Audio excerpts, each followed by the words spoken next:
আজকে সকালে ঘুম থেকে উঠছি 11:30-এ, কারণ কালকে থেকে একটু শরীরটা খারাপ ছিল, তাই আজকে সকালে জিমে যাইনি। তারপরে ঘুম থেকে উঠে সকালের নাস্তা রেডি করলাম। ডিম, আলু ভর্তা, ভাত। দুপুরের মিল নিলাম, ভাত, মাংস। বাসায় আজকে মাংস রান্না হয়েছিল, তাই মাংস। আমি তেমন ফ্যান্সি কিছু খাই না, বাসায় যা হয় ওইটারই একটু প্রোটিন ইনটেক বাড়ায়, তারপরে ডায়েট হিসেবে কনজিউম করি। দেন বিকেল বেলায় রেডি হয়ে গাড়ি বের করে জিমের উদ্দেশ্যে রওনা দিলাম।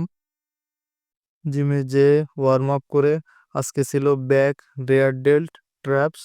তো first exercise lag pull down 2 set, তারপরে মেশিন রো 2 সেট, দেন রেয়ার ডেল্ট ফ্লাই 2 সেট, তারপরে লাস্টে কেবল পুল ওভার দিলাম, কারণ এক্সারসাইজটা আমার খুব ভালো লাগে, তাই 1 set.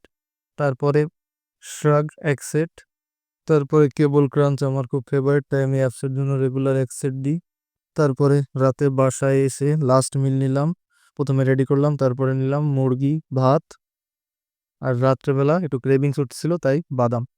That is it for today. Thanks for watching the video and always be strong.